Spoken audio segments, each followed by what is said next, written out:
சுமையா, உனக்கெல்லாம் யாருமா சுமையான்னு பேர் வச்சது? செமையான்னு வச்சுருக்கலாம். இதெல்லாம் நீங்களாம் சுமையா இருப்பையா இருக்காது. ஆனால் எடுத்தவொடனே இன்னைக்கு ஃபஸ்ட்டு டைட்டில் இன்னும் போயிருக்கோம். மதுரை 16 திரைப்படத்தின் இசை வெளியீட்டு விழாவில் சென்னை 16 என்று கூறி கலகலப்பாக ஆரம்பித்தார் சுமையா அப்படின்னு நீ தான் நேரம் போயிருக்கோம் எனக்கு தெரியும். ஆமாம், அதனால் ரொம்ப வருஷமாக அவங்களோட ஷோஸ்லாம் நிறைய பண்ணியிருக்கோம். அதனால் அவங்களுக்கும் ரொம்ப ரொம்ப நன்றி. அடுத்து ஜீன், என்னங்க மேடையில் ஏறு 50 பேர் ஹீரோவாக இருந்தால் என்னங்க செய்யுது? ஒரு ஆள் ஹீரோவாக இருந்தால் பரவாயில்ல. அங்கிட்டு பார்த்து மியூசிக் டேரக்டர் பாருங்கள், ஒரு வித்தார்த்த மாதிரி இருக்கார். அங்கிட்ட கேமராமேனை பாருங்கள், அவர் வந்து நம்ம இன்னொரு ஆர்டிஸ்ட்டு அவரை மாதிரி அப்படி மலையாள ஆர்டிஸ்ட் மாதிரி அப்படியே இருக்கார். அதே மாதிரி இங்கிட்டு ஒரு பரத்து, பின்னாடி ஒரு பரத்து. என்னங்க எடிட்ரு பாருங்க. எடிட்டரை பற்றி ஒன்று விஷயம் சொல்லி ஆகணும். என்ன தெரியுங்களா? 5 கூட்டினா எவ்வளோ வரும் அப்படின்னு ஒரு போலீஸ்காரங்கள்ட்ட கேட்டிங்கன்னு வச்சுங்களேன்.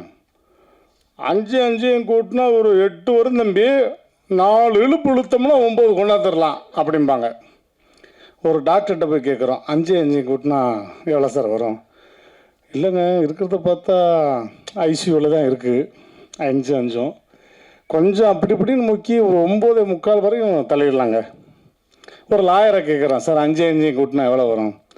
சார் போன இதில் தான் நம்ம வந்து கரெக்டாக 9 ஃபிக்ஸ் பண்ணிட்டோமே சார், அதே சொல்லிடுங்க, 5 கேட்டால் 9 தான் அப்படின்பாங்க. ஒரு எடிட்டர்கிட்ட கேளுங்க, 5 கூட்டினா எவ்வளோ வரும்? உங்களுக்கு எவ்வளோ வரணும்னு சொல்லுங்கள், அவ்வளோ வர வச்சுருவோம்.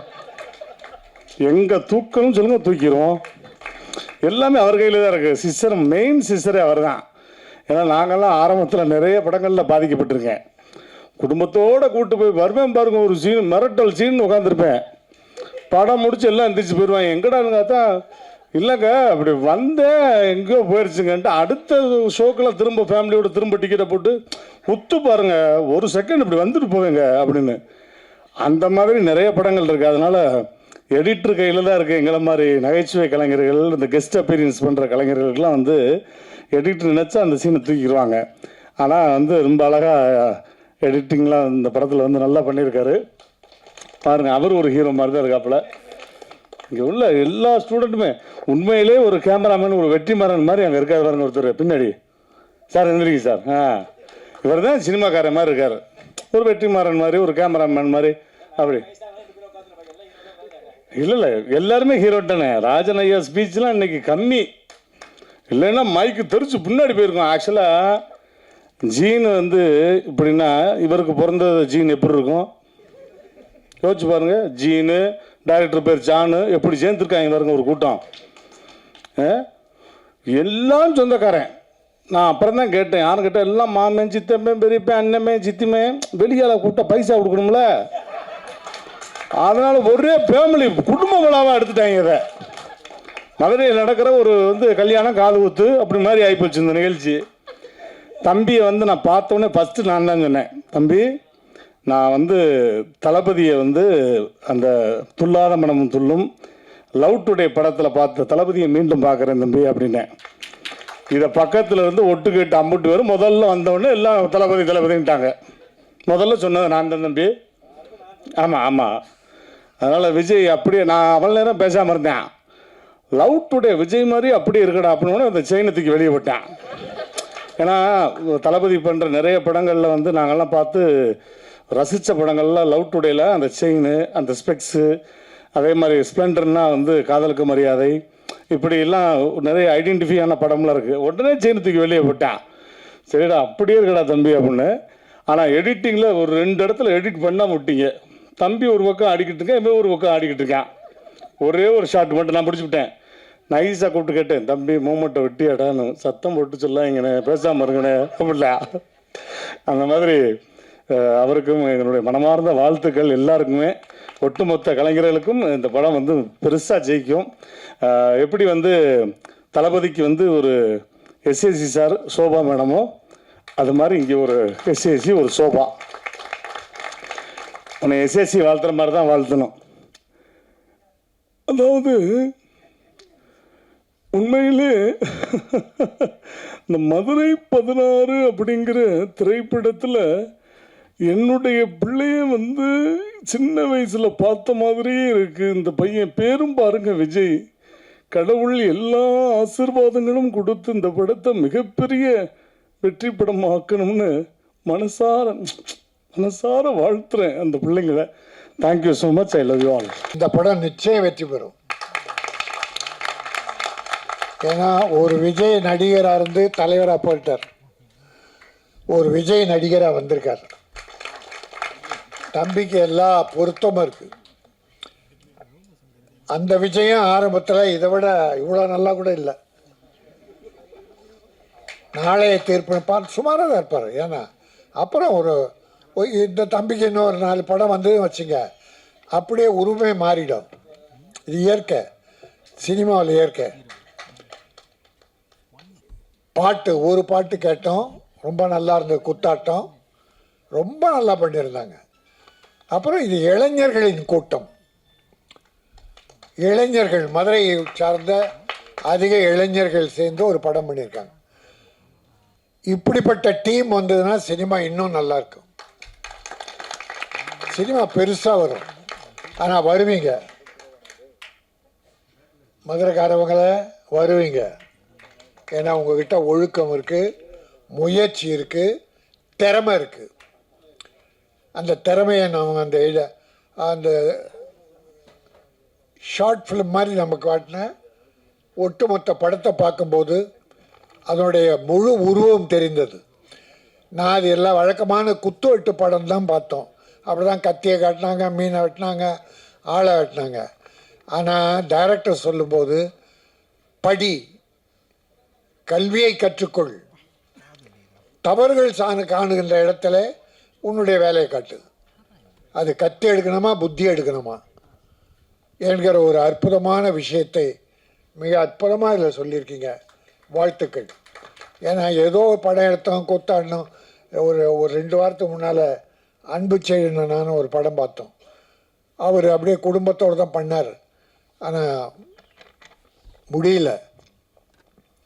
ஆனால் இந்த படம் மனதறிந்த ஆழ் மனதோடு வாழ்த்துறேன், நல்லா வரும். எனக்கு ஒன்றே ஒன்று, 300 கோடியில் தயாரிக்கிற படத்துக்கும் டிக்கெட் விலை 100-150. ஆனால் இந்த ஒரு 5 கோடி 3 கோடியில் தயாரிக்கிற படமும் டிக்கெட் விலை தியேட்டரில் 100-150-150னா ஏழை மக்கள் எப்படி படம் பார்ப்பாங்க? இந்த மாதிரி படங்கள் வெற்றி பெறணுன்னா ஒரு 60 ரூபா, 80 ரூபா, 100 ரூபா. தமிழக முதல்வர் பல நல்ல காரியம் பண்ணிகிட்ருக்கார். மிகச்சிறப்பாக தமிழகத்தை ஆட்சி பண்ணிகிட்ருக்கார். ஆனால் சினிமா உலகத்தில் இன்னும் கொஞ்சம் நல்லது பண்ணணும். அதில் முதல்ல இந்த டிக்கெட் விலையை பெரிய படத்துக்கு என்ன வேணால் பண்ணிங்க, பெரிய பட்ஜெட் படத்துக்கு என்ன வேணால் பண்ணிங்க. இப்படிப்பட்ட சிறு முதலீட்டு படங்களுக்கு டிக்கெட் விலையை குறைச்சி ஏழைகளும் படம் பார்க்கணும். அவ்வளோதான். ஏழைகள் பயக்கூடாது தியேட்டரில் வந்தால். அவங்க எளிய முறையில் 60 ரூபா, 80 ரூபா, 100 ரூபா, அதை விட குறைச்சும் பண்ண முடியாது டிக்கெட். அப்படி பண்ணால் இந்த படம் எல்லா மக்களும் பார்க்கணும். இப்போ இருக்கிற டிக்கெட் விலைக்கே பார்ப்பாங்க. ஏன்னா நல்ல படங்களை மக்கள் வரவேற்கிறார்கள். இப்போ பார்த்தா இந்த ஒரு 6 மாதத்தில் ஒரு 5-6 சின்ன படங்கள்லாம் வெற்றி பெற்றிருக்கு. கதையை தான் பார்க்குறாங்க, கதாநாயகன் யாருன்னு பார்க்குறதில்ல. இப்போது பெரிய பெரிய கதாநாயகன் நடித்த படங்கள்லாம் சரியாக இல்லை. கமல்ஹாசன் ஒரு படம், மணிரத்னம் படம், என்ன லைஃப் பாருங்க. பெரிய டைரக்டர், பெரிய பெரிய ஹீரோஸ் படம் சரியாக இல்லைன்றாங்க. மணிரத்னம் பெரிய டைரக்டர் தான், கமல்ஹாசன் உலக நாயகன் தான். கதை இல்லை, கதை மக்கள் விரும்பலை, அந்த கதையை மக்கள் விரும்பலை, அவ்வளோதான். அதனால் டைரக்டரோ மற்ற டெக்னீஷியன்ஸோ நான் குறை சொல்ல. கதை இருந்தால் யாரை கதாநாயகனை போட்டாலும் நல்லது. இந்த மாதிரி ஒர்க் அவுட் பண்ணால் நிச்சயம் மக்கள் படம் பார்க்கிறார்கள். ஆனால் இந்த படம் நிச்சயமாக வெற்றி பெறும். 24ல் வந்து தம்பிகிட்ட ஜெரோம்கிட்ட சொன்னேன், தம்பி இந்த மாதிரி ஸ்டார்ட் பண்ண சொல்ல மறந்துட்டேன். இப்படி ஒன்றுமே நடக்காதனால நான் சின்ன ஒரு மேனிஃபெஸ்டேஷன் பண்ணேன். என் மகனுக்கு என்னைக்கு மீசதாடி வளருதோ அன்னைக்கு இந்த படத்தை பண்ணிக்கிறேன் நான்ட்டு. ஏன்னா எனக்கு வெறுத்து போச்சு, ஒருத்தட்டா சொல்லி சொல்லி சொல்லி சொல்லி சொல்லி போனேன்னா சரி என் மகனுக்கு என்னைக்கு மீசதாடி வளருதோ எனக்கு நம்பிக்கை இருக்குது, அவனுக்கு அந்த படத்தை வச்சு பண்ணிடுவோன்னு சொல்லிட்டு ஜானுக்கு எனக்கு கிட்டத்தட்ட ஜான் வந்து 2019ல் ரிசைன் பண்ணான் வாத்தியார் வேலை வேணான்ட்டுன்னு. அவன் பின்னாடி 2020ல் நான் ரிசைன் பண்ணிட்டேன் வாத்தியார் வேலை வேணான்ட்டுன்னு.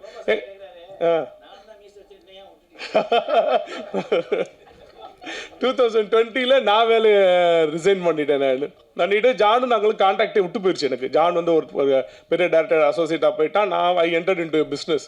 கொரோனா வந்துருச்சு அது இதுன்னு சொல்லி என்னடா அப்படியே போயிட்டு இருக்கு வாழ்க்கைன்னு 24 இதுக்கு மேலே லேட் பண்ணக்கூடாது, ஜெரோம்க்கு மீச தடிலாம் வளர ஆரம்பிச்சிச்சு, நம்ம பண்ணிடலான்னு ஜானை சொல்கிறோம். யூ டோன்ட் பிலீவ் மீ, ஜானை ஒரு கிட்டத்தட்ட ஒரு 4 இயர்ஸாக நான் ஜானை எங்கேயுமே பார்க்கல. We don't have any contacts. ஜான்கிட்ட பேசலாம் வைக்கல. ஆல் ஆஃப் சடன் நெக்ஸ்ட் டேயே வந்து ஜானை ரோட்டில் பார்த்தேன். இந்த படத்தை டிசைட் பண்ணி பண்ண போகிறேன்டா அப்படின்னு சொல்லி முடிச்சோன்னே நெக்ஸ்ட் டே ஜானை ரோட்டில் பார்த்தேன். கூப்பிட்றேன், ஜான் வாடா படம் பண்ணுவோம்டான்னு சொல்கிறேன் நான். ஜான் வந்து சார் அப்படி சார் இப்படி சார் என்ன சார் அப்படி இந்த படம் சார் டேய் வாடா படம் பண்ணுவோம்டா, இப்படி எத்தனை நாள் ஓட்டிட்டு தெரிய போகிறேன்னுட்டுன்னு மாட்டேன்ட்டேன். நேரம் அவங்க அப்பாட்ட போயிட்டேன். ஐயா மரியாதையை அவனை அனுப்புங்க, இதுக்கு மேலாம் பொறுமையாக இருக்க முடியாது, அவனுக்கு இப்படியே சுற்றிட்டே தெரியும், கல்யாணம் பண்ணணுமா வேணாமா அவனுக்கு, சீக்கிரம் என்கிட்ட அனுப்பிச்சி விடுங்க ஏன்னா ஐயா போய் வீட்டில் போய் கூப்பிட்றாருல போடான்னு சொல்லி என்னை அனுப்பிச்சி விட்டாப்புல. கூட அனுப்பிச்சி விட்டோன்னா அப்படி தான் இந்த மூவி ஸ்டார்ட் ஆச்சு. நிறையா பேர்த்துக்கு இதில் தேங்க்ஸ் சொல்லியே ஆகணும், நிறையா பேர்த்துக்கு தேங்க்ஸ் சொல்லி ஆகணும். எங்கள் Max expert animation centre Prasanna சாருக்கு வந்து ஒரு need a very big thanks. அவர் இல்லாட்டினா இந்த படம் வந்து இவ்வளோ பெருசாக வந்து தூக்கிட்டு சுமக்க முடியாது. கிட்டத்தட்ட எனக்கு அப்புறம் வந்து வேதனையை ரொம்ப அனுபவிக்கிறது அவர் தான். எங்களுக்கு மேலே மியூச்சுவல் லவ் தான். நான் நோ நெகட்டிவிட்டி, நான் முதலே முடிவு பண்ணிட்டோம் நாங்கள் இதில் நோ நெகட்டிவிட்டிஸ், தப்பாக எதுவும் பேசக்கூடாது. கஷ்டப்பட்டோன்றதை தயவு செஞ்சு நிப்பாட்டிருங்க. இஷ்டப்பட்டோம், வி லவ் சினிமா, எங்களுக்கு சினிமான இஷ்டம், வேற என்ன தெரியுமா எங்களுக்கு புத்தி அங்கதான் போகுது திருப்பி லவ் சினிமா, அதனால இஷ்டப்பட்டோன்னு சொல்லுவோம் எல்லாட்டு. சாரு இஷ்டப்பட்டாரு, பிரசன்னா ப்ரோ அப்படிதான், அவர் ஒரு பெரிய மொபைல் சென்டர் வச்சிருக்காப்புல, பெரிய ஒரு கடை வச்சிருக்காப்புல, அவரை கூப்பிட்டு இது ஒரு பிரசன்னா தான் கூப்பிட்டு வந்து என்ன பண்ணாப்புல.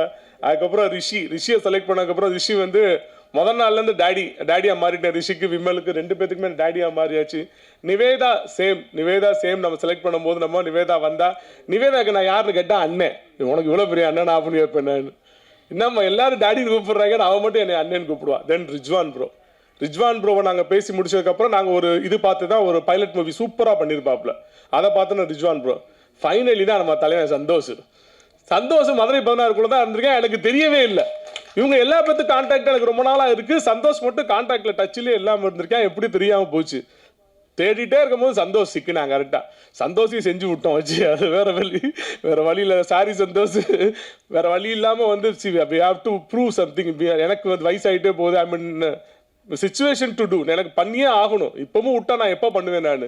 அப்புறம் என் ஒய்ஃபை எல்லாம் சொல்கிற மாதிரி தான், நகையை அடகு வச்சு அதை அடகு வச்சு as usual same what ever எல்லா ப்ரொடியூசரும் அண்டர்கோ பண்ணாங்களோ சேம் அதே தான் அண்டர்கோ பண்ணி தான் இந்த படத்தை வந்து தூக்கிட்டு கொண்டு வந்து இங்கே நிப்பாட்டியிருக்கோம். ராஜன் சாரை பார்க்கும் போதெல்லாம் எனக்கு எம்ஜிஆர் ஐயாவையும் சிவாஜி ஐயாவையும் கலந்து பார்த்த மாதிரியே எனக்கு ஒரு ஃபீல் இருக்கும். எப்போ பார்த்தாலும் எனக்கு அந்த ஃபீல் இருக்கும் எனக்கு. நான் அதை எப்படா நம்மளுக்குலாம் ஒரு வாய்ப்பு கிடச்சிடாதா ராஜன் சாரை பற்றி இப்படி சொல்லிட மாட்டோமான்னு நினச்சிக்கிட்டே நான் இருக்கிற ஒரு ஆள். அதுக்கப்புறம் பேரரசு சார் எல்லாம் என் ஒய்ஃப் சொல்லிவிட்டாங்க, நான் சொல்லணும்னு நினச்சேன், அந்த எல்லா பேரை வச்சு எடுத்தாரு, மதுரையை விட்டு வச்சாரு, நான் மதுரையை எடுத்துட்டேன்னு சொல்லிட்டு நினச்சேன். படக்குன்னு போய் என் ஒய்ஃப் சொல்லிட்டாங்க. சாரோட பெரிய ரசிகர் அவர், எப்படி புரட்சி இயக்குனரோ கிட்டத்தட்ட இந்த படமும் ஒரு சாட்டையாக தான் இருக்கும். அந்த மாதிரி தான் ஒரு எந்தவித அசிங்கமான சீனோ எந்தவித ஒரு கெட்ட சீனோ, சில பேர்லாம் வந்து ஹானஸ்ட்லி ஸ்பீக்கிங் இது நாங்கள் வந்து ப்ரிவ்யூ காட்டும் போது சொல்லலாமான்னு தெரில, என்ன கிளாமர் சாங் இல்லையா அப்படின்னு கேட்டாங்க. வாய் எதுக்கு கிளாமர் சாங் வேணும் எனக்கு புரியலையே, எனக்கு என்னப்பா இது எதுக்கு கிளாமர், இந்த படமே வேற ஒரு ஜானரில் போயிட்டு இருக்கு, நீங்கள் கிளாமர் சாங் இல்லையா அது இல்லையான்னு கேட்குறீங்க அப்படின்னா, ஏன் 4-5 பொண்ணுங்களை ஆட வேண்டியதாக வைக்க வேண்டிய எனக்கு மண்டையை பிச்சுக்கு ஐயோ நம்ம தப்பாக படம் பண்ணிட்டோமா இல்லை நம்மளுக்கு பிஸ்னஸ். சத்தியமாக எனக்கு பிஸ்னஸ் தெரியாது, சினிமா தான் தெரியும். எனக்கு பிஸ்னஸ் தெரியாது, நான் இங்கிலீஷ் ப்ரொஃபஸர், எனக்கு சினிமா தான் தெரியும், பிஸ்னஸ் தெரியாது. அப்படி இப்படி கேட்டாங்க. அதுக்கப்புறம் பார்த்தேன் அன்பழகன் அண்ணனை, அன்பு செல்வன் பார்க்கும்போது அப்பா எனக்கு உண்மைக்குமே எங்கள் ஊருக்காரரை பார்த்த மாதிரி எனக்கு ஒரு ஃபீலிங் இருந்துச்சு. உள்ளே போனோன்னா கட்டி பிடிச்சி வரவழைச்சு அப்படியே புட்டாடே இப்படி தாண்டா நடக்கும், ஜீன்ஸுன்னு தான் கூப்பிடுவார், ஜீன்ஸை இப்படி தாண்டா இருக்கும், இது பண்ணிக்கோட எனக்கு அப்படியே கொஞ்சம் பீதியை கிளப்பி விட்டுருச்சு. ஐயோ என்னடா வந்தோடனே இப்படி கிளப்பி விட்றாரு அண்ணன் வந்துட்டுன்னா. ஆனால் நான் யாரையும் வந்து ப்ளேம் பண்ணலாம் எனக்கு இஷ்டமே கிடையாது. எனக்கு ப்ளேம் பண்ணி நீங்கள் எப்படி அவங்க எப்படி அது இப்படி இது இப்படின்லாம் சொல்லலாம் எனக்கு தெரியவும் இல்லை, எனக்கு இஷ்டமும் கிடையாது. நோ நெகட்டிவிட்டி, ஒன்லி பாசிட்டிவிட்டி தான்.